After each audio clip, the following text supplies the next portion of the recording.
What's up, guys? Welcome back to Cars, Cost, and Technology. In today's video, we've got some breaking news, a lot of new information coming out today around the C8 Corvette. You've got everything from the C8R edition, or actual name is IMSA GTLM Championship Edition, but I'll be referring to it as the C8R edition.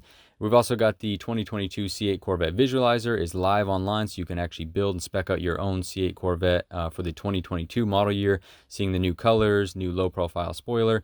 But the biggest news of all this is tucked into the press release on this information is the base price. So we finally know the price of the 2022 C8 Corvette.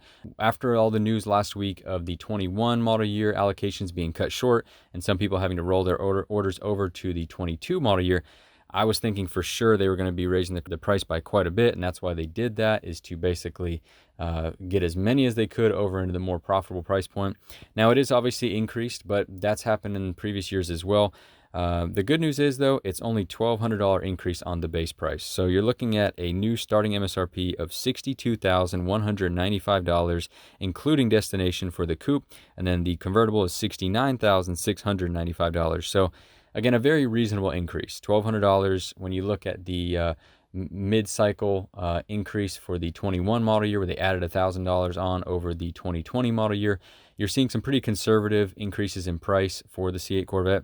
And I think that's mainly due to the circumstances. You know, of course, there are a lot of people that are ordering the car, being given a commitment from their dealership, and then whether it be production delays or allocation issues, they're just not able to get the car anywhere remotely near where they had hoped to get it. It happened to me on my 2020 C8 Corvette, and it's happening to many others. And I think GM is trying to accommodate as many people as they can to get the price point close to what they were hoping or expecting, even though they didn't get the car anywhere near where they were hoping or expecting. Now, for me, I really commend this. I think that was a really good decision for them to only increase the price that much. It's going to make it very attainable, and hopefully if they can produce at full capacity this year, finally have a full year of their actual potential when it comes to production on this car, they should be able to get it in the driveways and hands of a lot more people and hopefully get the price points back down to a little more reasonable level. You have to remember, for GM, they've really the only ones who have majorly missed the boat when it comes to all the craziness and hype around the C8 Corvette. Obviously, they've got a wildly successful product and it's selling great, but because of the supply chain issues and strike and shutdowns and things like that, they're making way less of these cars than even C7s they were making, you know, at peak capacity. So they're not getting the huge markups that the dealerships are charging. The dealerships are pocketing those. They're definitely not benefiting from the huge markups that people are getting when they sell them on the used market. So again, they're sort of the only ones really missing out here on the craziness and just the absolute feeding frenzy in the C8 Corvette market right now. So you can't really blame them for wanting to increase the price some. It is unfortunate that it probably will be even more than that once you factor in any increases on packages like Z51, the different trim levels, 2LT, 3LT, front-end lift, all the different popular options that we've seen throughout the 2020 and 2021 model year. So we'll have to wait and see what the additional pricing information is on all the different packages. But at least for now, you know that the base price is a fairly conservative jump. And if you can get one anywhere near sticker, even if you're subject to this price increase, you're still getting it way better price point than what you could just buying one on the market, whether it be used or even one that was allocated to a dealership that they ended up putting on the floor at a huge markup. As far as changes for the 2022 model year, it's pretty minimal, as we probably expected. You've got some new colors, of course. By now we've heard about Hypersonic Gray, Caffeine, Amplify Orange Tint Coat, which are actually resemble previous colors offered for 20 and 21 model years, so no dramatic change there. You've also got the new low-profile rear spoiler, which is something new if you weren't really a big fan of the Z51 or the high-wing spoiler. Now you've got some middle ground there. They've also made some slight changes to the engine, stating updated engine calibration, improved active fuel management, and just some general fine-tuning to the engine for fuel efficiency and performance at idle. I wouldn't really expect to even notice much of a difference.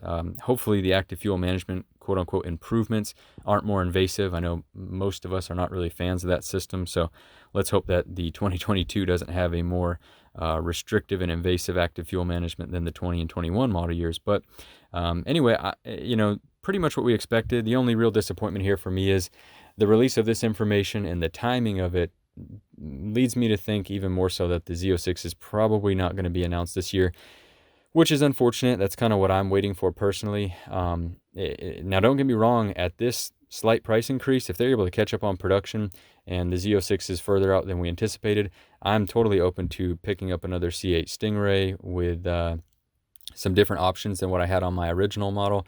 Like I made in a previous video, there are definitely some things that I wanted, and where I'm at now, I wouldn't be opposed to picking one up with, you know, high wing spoiler and the GT2 seats, red two-tone interior, things like that. But anyway, that's all discussed in a previous video. You can check that out if you'd like to.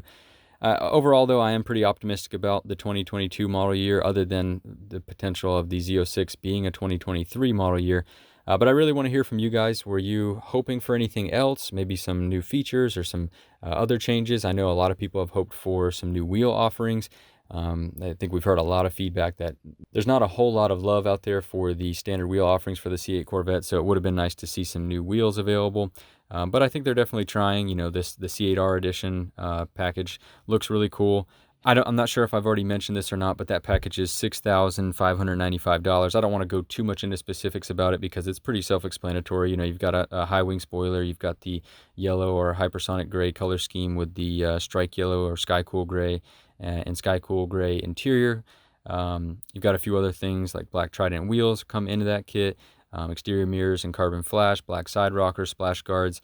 It is kind of a pricey package at almost $7,000, but if you're really into the C8R and the race team, definitely could be a really cool collectible car.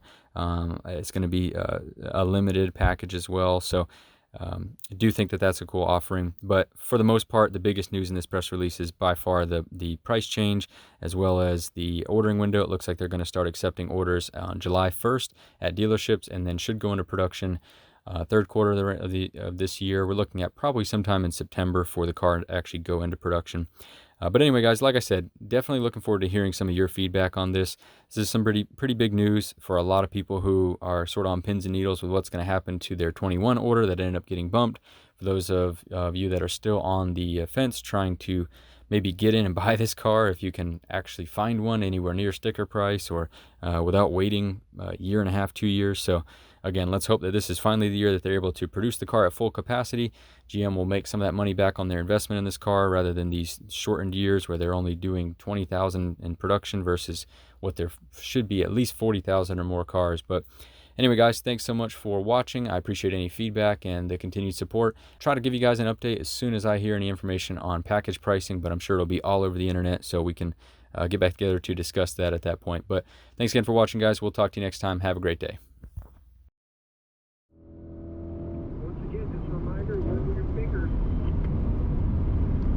Try to stay relaxed through here.